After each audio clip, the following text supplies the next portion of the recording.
World's slowest computer starting up again. Hey, I'm Marky Bilson.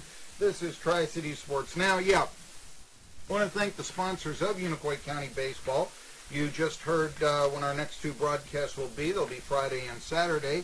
I want to thank the following: Irwin's favorite dentist, Dr. Jason Cunningham; Unicoi County Gas Utility District, Health and Home Care of Irwin; Unicoi County Insurance Agency, the computer guy in Irwin; Irwin Utilities; Irwin Paint and Body Shop; Flintfield Federal Credit Union; Jones and Church Farm, Relay for Life of Unicoi County, and Jones Hardware. The reason why we want to thank you for all of that is that you're the sponsors of Unicoi County Baseball and softball this season. It's been a forgettable season for the Blue Devils on the baseball diamond, a memorable season for the Lady Blue Devils, who didn't lose a game in a Three Rivers Conference. Now, their tournament will begin at 6:30 tomorrow at Sullivan East. However, if you're so inclined and all that, there is a conflict with the baseball team. We will begin on Monday, tentatively right now, to broadcast Unicoi County softball. Once they get in we'll have basically the semifinals and the finals for you. So that's that. I want to go on here, and I guess a couple of other things. There were a couple of, I mentioned UT stories that I wanted to get to. And I guess one of the things here, the Tennessee Volunteers offensive line is going to determine the fate of the Vols, and maybe even their comeback, if it is to happen. Let me ask you this. What happens if the Vols go 5-7 again?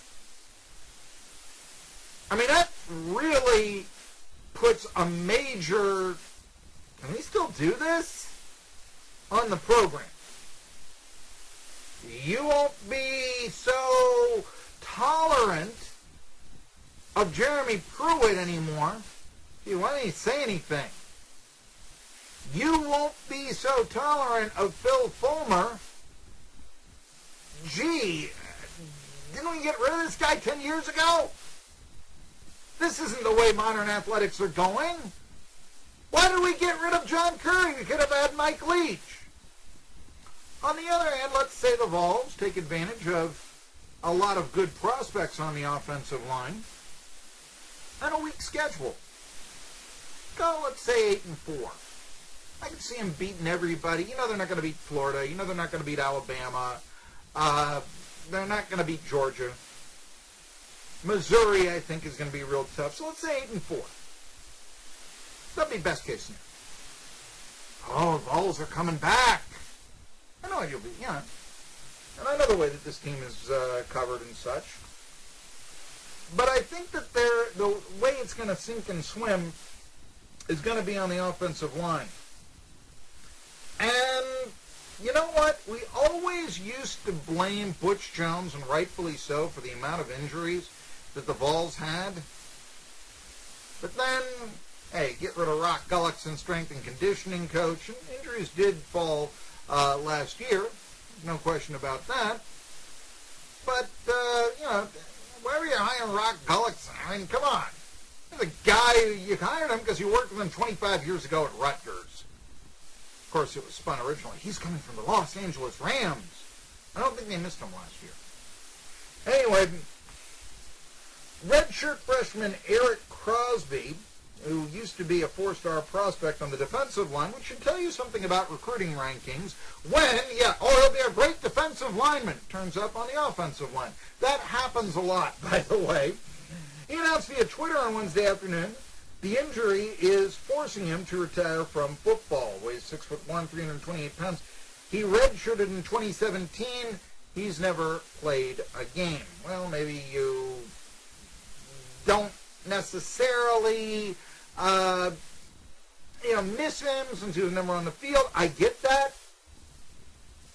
But here's the deal.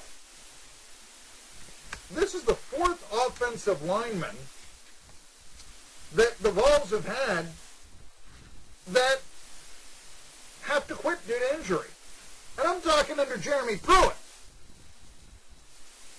Tanner Antonucci, Devontae Brooks, they've gone on medical scholarship since the end of last season. Chance Hall retired from football due to his own knee injuries. And, of course, Drew Richmond transferred to Southern California. And congratulations, there was no riot. Now, I know the Vols have a lot of prospects, and I also know you can't really blame them for, I don't know, Trey Smith's lung problems, that sort of thing. I mean, it's not a need. It's not, Okay. But it seems to me that there's a lot of depth on the offensive line that could have occurred that isn't. And how big was Brandon Kennedy's injury last year? For that matter, Trey Smith's. I mean, as time went by, the offense got worse and worse and worse and more basic and more basic and more basic. And even with Ty Chandler and running the ball all the time, they had the worst running game in the SEC. That's a product of the offensive line. The horses are top-heavy. But again, it's going to take some blocking up front. We know this. It's football 101. The question is, how good will that Vols offensive line be? Oh, we know the homers. Oh, look at all the five-star players coming in. We don't even know if the five-star players can breathe properly. So this could be, if the Vols don't come back this year, it's going to be because of the offensive line. And if the Vols suffer because of the offensive line, then the revival of Big Orange football may not occur this year. And although eventually, everybody sooner or later is going to have a winning record, certainly Tennessee is, going back to elite status, that might be a little bit tougher after 3 straight losing seasons and a coach 2 years without one. Of course, you go 6-6, and now, you're going to go bowling. The Music City Bowl will want you because they'll sell all those seats to the Vols fans. The Liberty Bowl will want you because they'll sell all those seats to the Vols fans. Get that. But what does that mean even? If you go 6-6 and you lose a bowl game, still, and that's just another losing record as well. Anyway, the other thing, everybody's talking about Rick Barnes. Did he try to get more money from UCLA? How did he do it? Did he contact UCLA? I think it's a pretty safe bet that he didn't. But even if he did, so I've said, Tennessee is a good college basketball program. UCLA is a great college basketball program. Tennessee outranks, I don't know, Cincinnati as a basketball program. I'm just trying to use the biggest possible gap that I can, somebody right there. Like say Lincoln Memorial, obviously, they're D2, let's face that. They don't outrank Kentucky. They may win a game against Kentucky. They may have a better team than Kentucky on a year-to-year basis. It's going to take a long time for Tennessee to be established as a better basketball program than blue blood Kentucky. You know that. But you wonder if maybe, just maybe, one of the reasons why Tennessee keeps losing ball players is because of the whole Rick Barnes situation. What else could it be? Because we know Grant Williams and Jordan Bone, they've said that they want to leave and be drafted by the NBA, and who can blame them? But now, another Tennessee big man, sophomore Derrick Walker, has entered his name into the NCAA transfer portal.